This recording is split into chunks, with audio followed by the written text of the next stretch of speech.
Ya Allah, ampuni dosa-dosa kakak hamba, ampuni Bang Jarot yang penuh maksiat semasa hidupnya. Hamba tahu dia preman, dia pendosa, tapi dia kakak hamba. Ya Allah, suara Ustadz Hanif bergetar hebat, memecah kesunyian pemakaman umum yang lembab sisa hujan semalam, di depan gundukan tanah merah yang dipenuhi ilalang liar. Sosok Dai Kondang yang wajahnya sering warawiri di televisi itu bersimpuh, gamis putih, mahalnya kotor terkena lumpur. Tapi, ia tidak peduli. Air matanya tumpah ruah, membasahi tanah kering di hadapannya. Di belakangnya, sopir pribadi dan asistennya berdiri mematung, tidak berani mendekat. Mereka belum pernah melihat Ustadz Hanif sehancur ini. Biasanya, Hanif selalu tampil tenang, berwibawa, dan penuh senyum saat ceramah di depan ribuan jamaah. Tapi hari ini, di kampung halamannya sendiri, Hanif hanyalah seorang adik yang terlambat pulang. Hanif memukul dadanya sendiri yang sesak. Bang Jarot, kenapa abang pergi secepat ini? Hanif sudah sukses, Bang. Hanif sudah jadi ulama seperti mimpi abang dulu. Hanif mau jemput abang, mau bahagiain abang, tapi kenapa abang malah mati dibunuh orang? 10 tahun lalu, Hanif meninggalkan desa ini untuk kuliah di Al-Azhar, Kairo. Biayanya dari uang haram hasil palak Bang Jarot di pasar. Saat itu Hanif marah, malu, dan membenci kakaknya. Ia bahkan tidak pamit saat berangkat. Namun seminggu setelah ia pergi, kabar buruk datang. Jarot tewas dibacok geng lawan, dan mayatnya dibuang ke sungai. Tidak ada jasad, hanya gundukan tanah ini sebagai simbol kuburannya. Ya Allah, luaskan kuburnya, terimalah taubatnya. Doa Hanif semakin kencang. Tiba-tiba, suara tawa terdengar dari arah belakang pohon Kamboja tua. Hahaha. Aduh, Mas Ustadz, Mas Ustadz.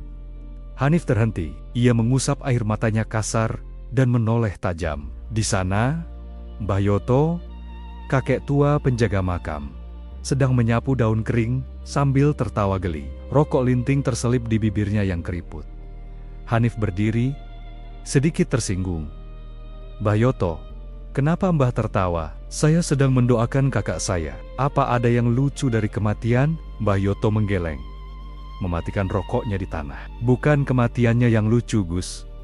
Tapi sampean itu loh, fasih bener doanya. Bikin merinding, sayang sekali. Salah alamat. Hanif mengernyitkan dahi. Salah alamat? Ini makam Bang Jarot kan? Gundukan di pojok paling belakang, tanpa nisan, sesuai surat bapak dulu.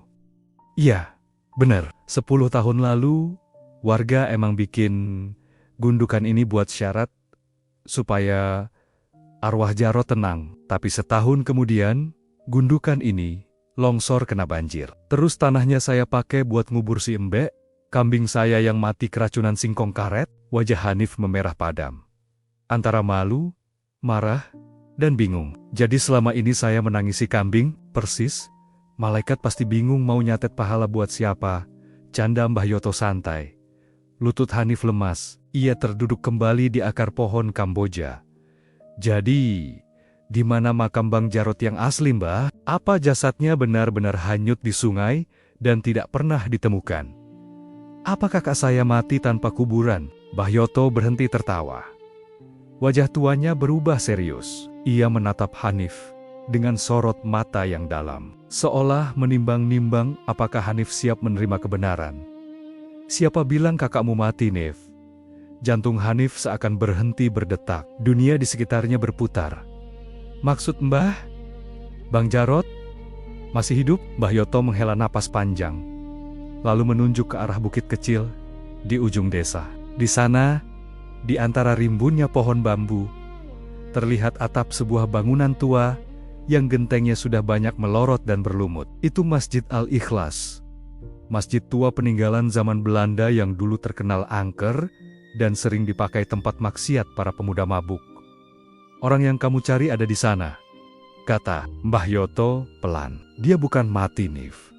Dia cuma mematikan dirinya dari dunia. Dia membuang namanya, membuang masa lalunya, biar kamu bisa bersinar terang tanpa bayang-bayang punya kakak mantan narapidana.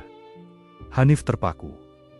kakaknya masih hidup dan dia bersembunyi di masjid tua itu selama 10 tahun. Dia di sana, Nif, menjadi debu di bawah karpet masjid, supaya kamu bisa jadi bintang di langit. Tanpa mengucapkan sepatah kata pun, Hanif langsung berlari. Ia meninggalkan makam itu, meninggalkan mobil mewahnya, berlari kencang menuju bukit itu. Gamis putihnya berkibar, menabrak ilalang dan ranting. Air matanya kembali menetes, bukan karena sedih, tapi karena harapan yang meledak di dadanya. Jarod masih hidup, tapi kenapa dia memilih mati bagi dunia?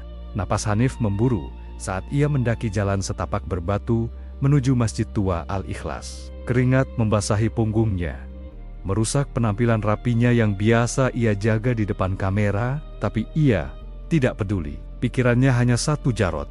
Masjid itu tampak menyedihkan dari dekat. Dindingnya yang dulu putih, kini kusam, penuh lumut. Beberapa kaca jendelanya pecah ditambal triplek. Namun, anehnya, pelataran masjid itu sangat bersih.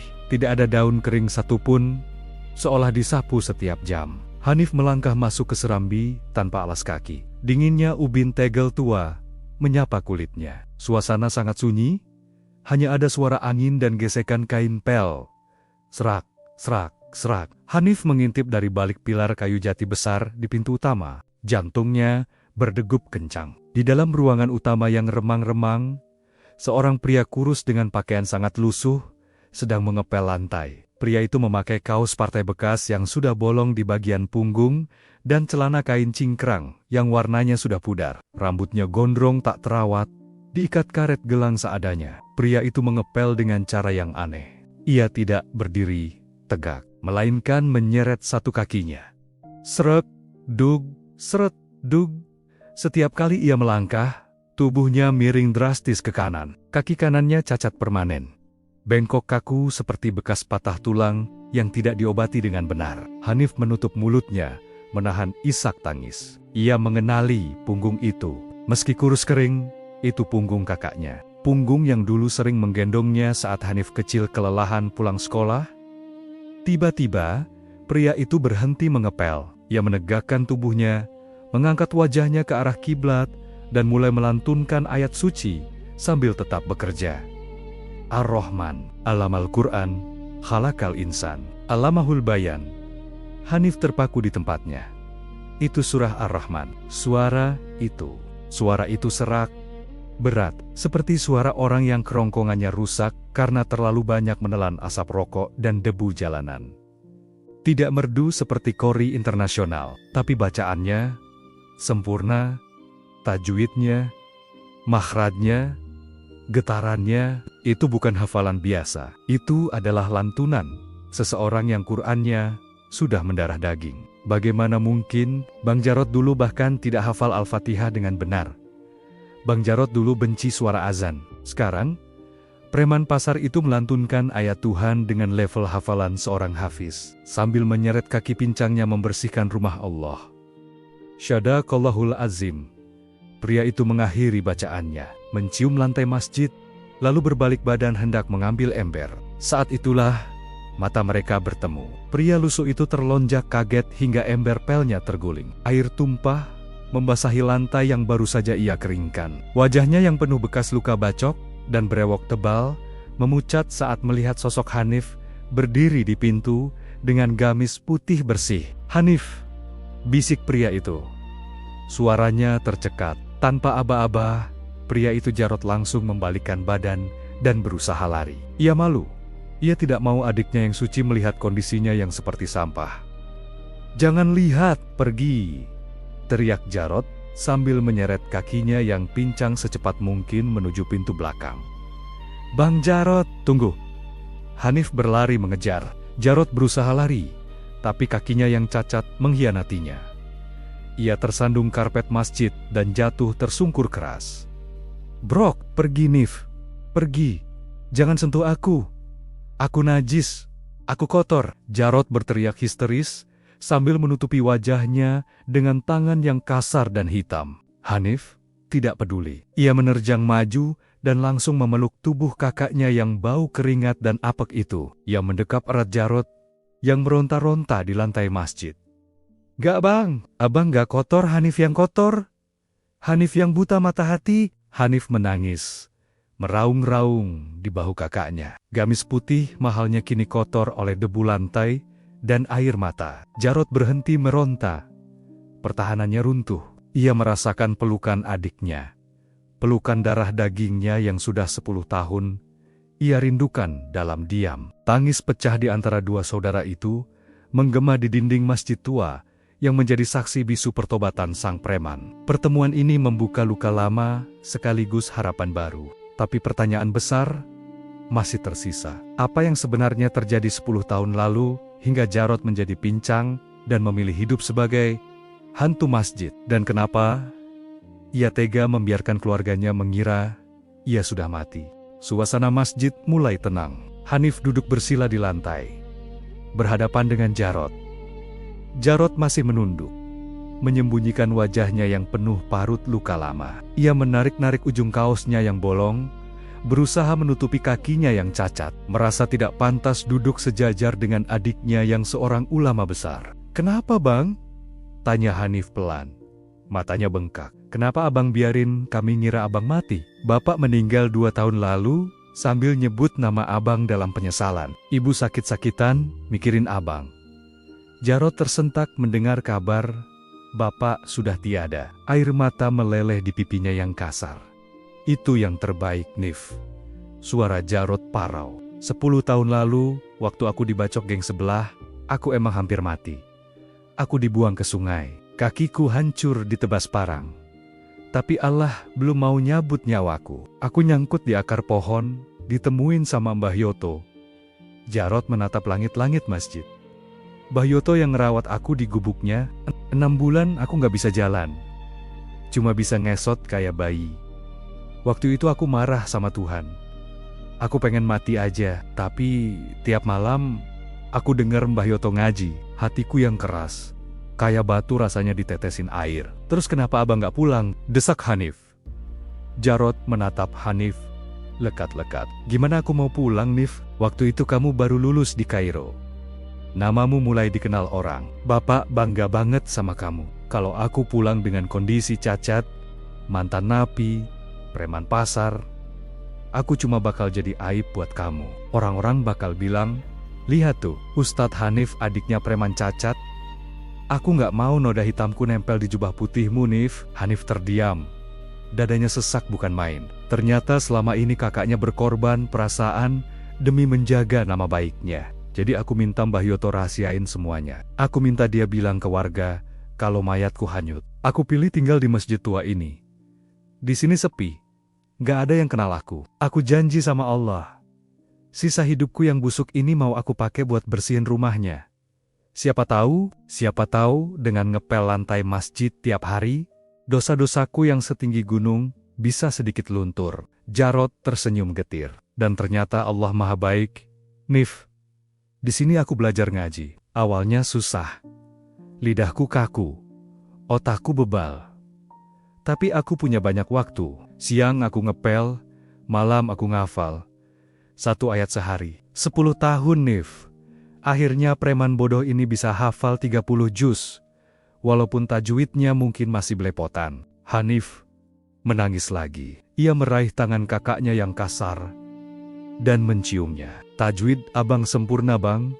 Lebih indah dari bacaan Hanif." Hanif hafal Quran di ruang ber-AC, makan enak, dipuji orang. Abang hafal Quran sambil nahan sakit di kaki, sambil lapar, sendirian dalam sepi. Di mata Allah, abang jauh lebih mulia dari Hanif. Hanif cuma ustadz selebriti, abang ustadz langit. Jarod menarik tangannya malu. "Jangan ngomong gitu, Nif. Kamu orang alim, aku cuma marbot pincang." "Enggak, Bang. Mulai hari ini, Hanif nggak akan biarin abang sendirian lagi. Ayo pulang, Bang. Tinggal sama Hanif di kota, kita dakwah bareng." Jarod menggeleng tegas. "Nggak bisa, Nif.